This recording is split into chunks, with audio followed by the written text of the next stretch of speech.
If a narrow stretch of water shuts down, Europe's economy feels it within weeks. Shipping companies start rerouting billions of dollars of cargo around Africa.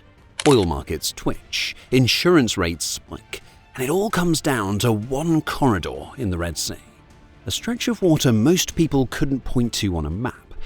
By the end of this video, you'll understand why this choke point suddenly matters more than ever, who actually has leverage there, and whether it's becoming the world's next permanent geopolitical flashpoint.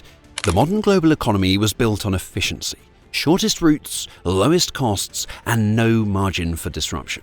And one of the most important shortcuts on Earth runs through the Suez Canal, linking Asia to Europe through the Red Sea. For decades, it just worked. Ships passed through quietly, supply chains synchronized around it, energy contracts assumed it would stay open. That assumption is now under pressure.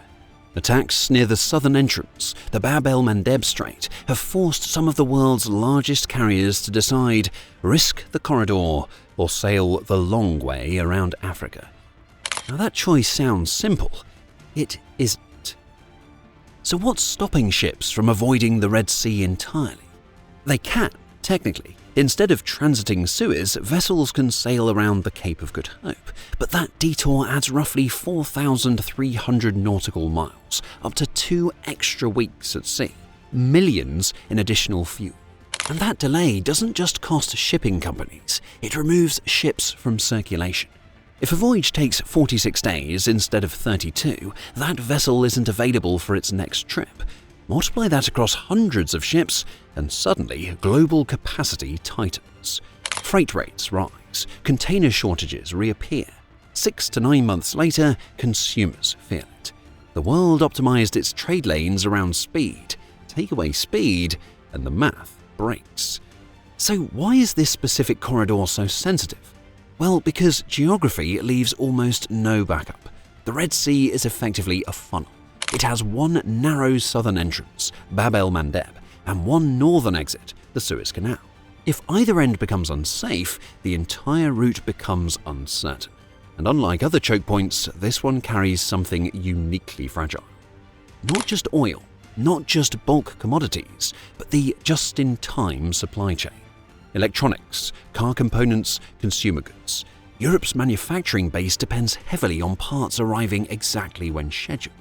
When transit times swing by 10 to 14 days, factories don't just pay more, they pause. An auto plant waiting on wiring harnesses doesn't slow down gracefully, it shuts a line. Inventory buffers rise, warehouses fill, locking working capital away instead of investing. The impact moves quietly, but fast. And more importantly, how can a non-state actor threaten global trade? Well, the answer isn't size, it's position. Yemen's Houthi movement operates alongside the coastline facing Bab el-Mandeb. From there, relatively inexpensive drones and missiles can reach vessels transiting the strait. And here's the asymmetry. A drone may cost tens of thousands of dollars. An interceptor missile can cost millions. That imbalance forces naval forces into a costly defensive posture. Operations like the US-led Operation Prosperity Guardian and the EU's Operation Asymmetric provide escorts and air defense. They've reduced successful strikes, but they haven't eliminated risk. And in shipping, risk alone is enough. Insurance premiums don't wait for confirmed damage, they price in probability, which means even a limited threat can raise global transport costs. A 20-mile-wide corridor becomes a pressure valve for the global economy. But who actually benefits from instability? The Houthis frame their campaign in political terms, tied to regional conflicts, but the strategic implications extend beyond Yemen. Iran has long been accused by Western governments of supplying drones and technical assistance to the Houthis, allegations they of course deny.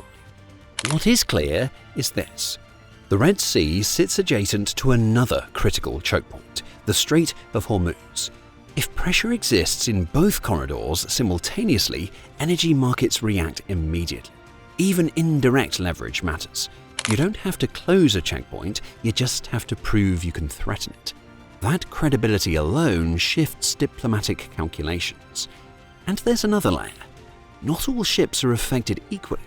Some carriers linked to certain countries continue transiting more frequently than others, and that creates distortions in freight costs and competitive positioning. Instability, selectively applied, can reshape trade flows without ever fully shutting them down. Which brings us to the final and most important question. Is this temporary or structural?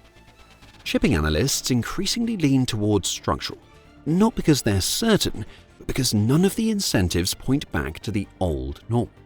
Even as traffic partially returns, many insurers continue pricing a Red Sea risk premium. Manufacturers are adjusting long-term contracts. Energy buyers are diversifying routes. Companies are nearshoring production to Turkey, Eastern Europe, and North Africa. Because once a choke point proves vulnerable, trust doesn't snap back instantly. And the global economy runs on trust as much as steel and fuel. If full stability returns, freight rates would likely fall sharply. Energy transit would normalize. European inflationary pressure would ease. But if instability becomes periodic, even low level, the premium remains baked in. The world doesn't abandon choke points overnight, it adapts around them, slowly. So is the Red Sea becoming the world's newest permanent geopolitical flashpoint? Well, it might be. Not because it's constantly on fire, but because it has demonstrated something fundamental. The global economy was built on a handful of narrow corridors. When one of them wobbles, entire continents feel it within weeks. But if the Red Sea stabilizes, trade efficiency rebounds. If it doesn't, globalization becomes more regional, more expensive, and more militarized. Either way, this narrow strip of water is no longer background geography, it's a lever. And the world is watching. Because the next choke point crisis won't announce itself in advance. If you want to understand how this region gained so much strategic weight in the first place, watch my video on what's hidden beneath the world's richest desert and how oil reshaped the countries sitting on the Arabian Peninsula.